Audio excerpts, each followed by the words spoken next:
उत्पात, महामारी और दुखों के स्वामी यमराज माने जाते हैं। इसलिए यमराज की प्रसन्नता के लिए काल प्रतिमा का दान करना चाहिए। 100 निष्क या 10 निष्क के प्रमाण की पास और अंकुश धारण की हुई पुरुष के आकार की स्वर्ण प्रतिमा बनाई। उस स्वर्ण प्रतिमा का दक्षिणा सहित दान करना चाहिए। उसके बाद पूर्ण आयु प्राप्त करने हेतु तिलक का दान करना चाहिए। रोग निवारण के लिए घृत में अपनी परछाई देखकर दान करना चाहिए। 1000 ब्राह्मणों को भोजन कराना चाहिए। धनाभाव में 100 अथवा यथाशक्ति ब्राह्मणों को भोजन कराना चाहिए। भूत आदि की शांति के लिए भैरव की महापूजा करें। अंत में भगवान शिव का महाभिषेक और नैवेद्य समर्पित करके ब्राह्मणों को भूरि भोजन कराना चाहिए। इस प्रकार यज्ञ संपन्न करने से दोषों की शांति हो जाती है। इस शांति का प्रतिवर्ष फाल्गुन मास में आयोजन करना चाहिए। अशुभ दर्शन होने पर तुरंत अथवा 1 महीने के भीतर यज्ञ का आयोजन करना चाहिए। महापाप हो जाए तो भैरव की पूजा करनी चाहिए। महाव्याधि हो जाए तो यज्ञ का पुनः संकल्प लेकर उसे संपन्न करना चाहिए। अकिंचन दरिद्र व्यक्ति तो केवल दीप दान कर दे। उतना भी न हो सके तो स्नान करके कुछ दान कर दे। 108, 1000, 10,000, 1 लाख या 1 करोड़ मंत्रों से भगवान सूर्य को नमस्कार करें। इस नमस्कारात्मक यज्ञ से सभी देवता प्रसन्न हो जाते हैं। भगवान शिव की इस प्रकार प्रार्थना करें।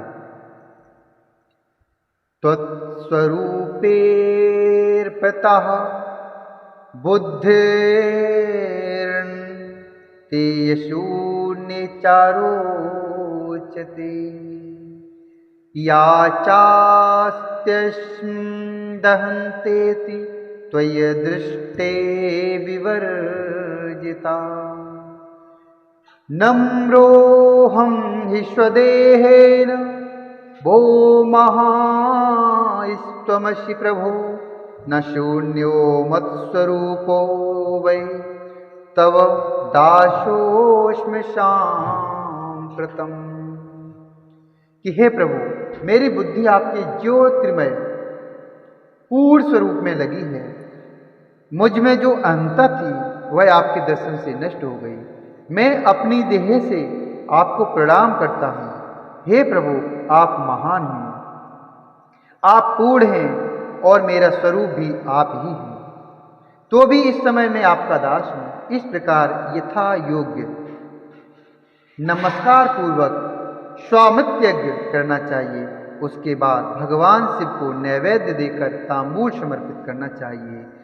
तब स्वयं 108 बार शिव की प्रदक्षिणा करनी चाहिए।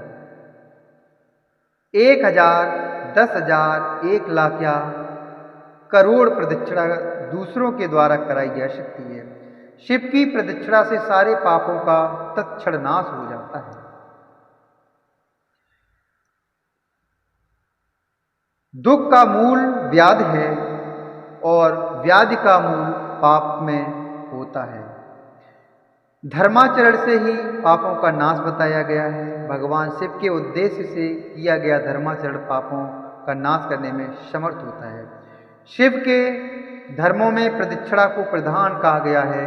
क्रिया से जप रूप होकर प्रणव ही प्रदक्षिणा बन जाता है। जन्म और मरण का द्वंद्व ही माया चक्र कहा गया है।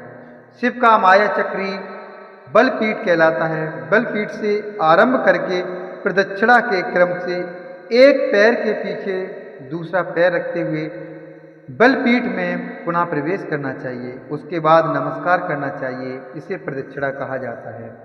बलपीठ से बाहर निकलना, जन्म प्राप्त होना और नमस्कार करना ही आत्मसमर्पण है।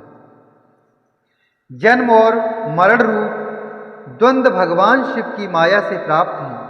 जो इन दोनों को शिव की माया को ही अर्पित कर देता है वह फिर शरीर के बंधन में नहीं पड़ता। जब तक शरीर रहता है तब तक जो क्रिया के ही अधीन है वह जीव बद्ध कहलाता है। स्थूल, सूक्ष्म और कारण तीनों शरीरों को वश में कर लेने पर जीव को मोक्ष हो जाता है। ऐसा ज्ञानी पुरुषों का कथन है। ऐसा ज्ञानी पुरुषों का कथन है। माया चक्र के निर्माता भगवान शिव ही परम कारण हैं। वे अपनी माया के दिए हुए द्वंद्व का स्वयं ही परमार्जन करते हैं। अतः शिव के द्वारा कल्पित हुआ द्वंद्व उन्हीं को समर्पित कर देना चाहिए। हे विद्वानों, प्रदक्षिणा और नमस्कार शिव को अति प्रिय है, ऐसा जानना चाहिए। भगवान शिव की प्रदक्षिणा, नमस्कार और षोडशोपचार पूजन अत्यंत फलदायी होता है। ऐसा कोई पाप इस पृथ्वी पर नहीं है जो शिव प्रदक्षिणा से नष्ट न हो सके। इसलिए प्रदक्षिणा का आश्रय लेकर सभी पापों का नाश कर लेना चाहिए। प्रदक्षिणा विनाशयं हि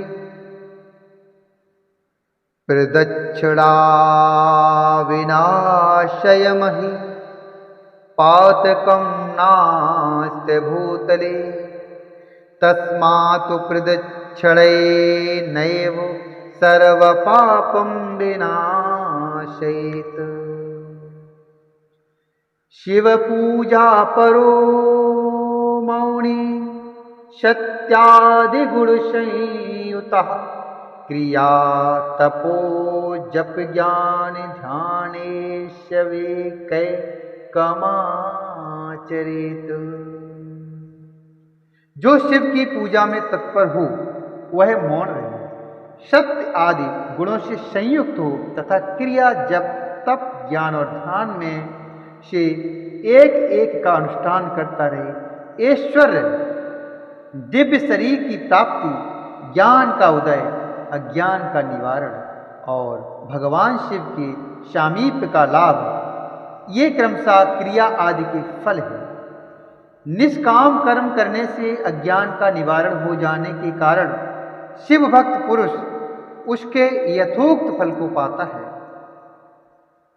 शिव भक्त पुरुष देश काल शरीर और धन के अनुसार यथा योग्य क्रिया आदि का अनुष्ठान करे। न्यायोपार्जित उत्तम धन से निर्वाह करते हुए बुद्धिमान पुरुष शिव के स्थान में निवास करे।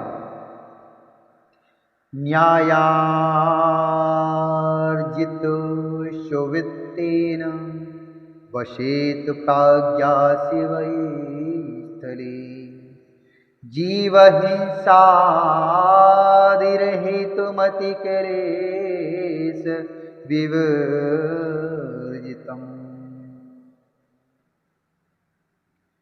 जीव हिंसा आदि से रहित और अत्यंत क्लेश शून्य जीवन बिताते हुए पंचाक्षर मंत्र के जप से अभिमंत्रित अन्न और जल को सुखपूर्वक माना गया है। अथवा यह भी कहते हैं कि दरिद्र पुरुष के लिए भिक्षा से प्राप्त हुआ अन्न ज्ञान देने वाला होता है। दरिद्र पुरुष के लिए भिक्षा से प्राप्त हुआ अन्न ज्ञान देने वाला होता है। शिव भक्त को भिक्षान्न प्राप्त हो तो वह शिव भक्ति को बढ़ाने वाला होता है। शिव योगी पुरुष भिक्षान्न को शंभु सत्र कहते हैं। जिस किसी भी उपाय से जहाँ कहीं भी भूतल पर शुद्ध अन्न का भोजन करते हुए सदा मौन भाव से रहे और अपने साधन का रहस्य किसी पर प्रकट न करे, भक्तों के समक्ष ही शिव के महात्मा को प्रकाशित करे, शिव मंत्र के रहस्य को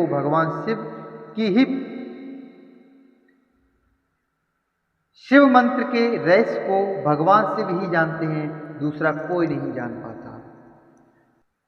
शिव भक्तो वशे नित्यं शिवलिंगं समाश्रितः स्थाणुलिंगाश्रयैव स्थाणुर्भवति भूषुरः।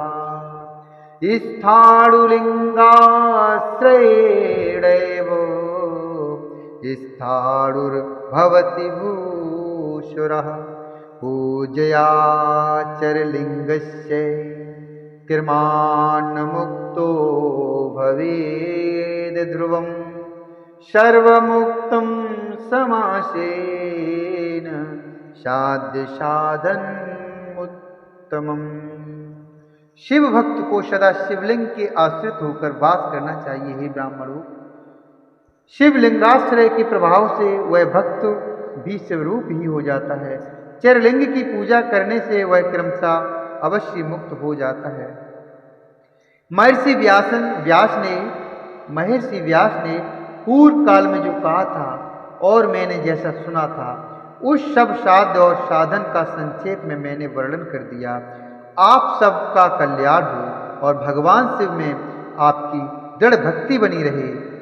जो मनुष्य इस अध्ययन का पाठ करता है अथवा जो इसे सुनता है, हे विज्ञजनों, वह भगवान शिव की कृपा से शिव ज्ञान को प्राप्त कर लिया।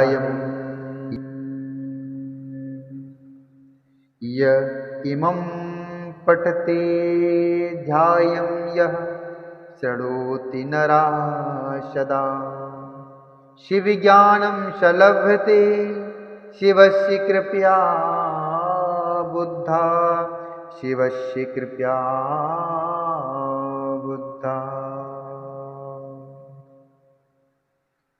इति श्री शिवमहापुराणे प्रथमायां विद्येश्वर संहितायां साध्य साधन खंडे शिवलिंग महात्म्य वर्णनम नामाष्टदशोऽध्यायः।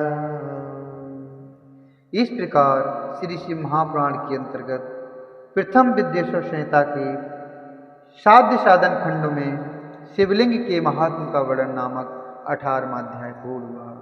बोलिए शंकर भगवान की जय, बोलिए गणेश भगवान की जय, पार्वती मैया की जय, कार्तिकेय भगवान की जय, नंदीश्वर महाराज की जय।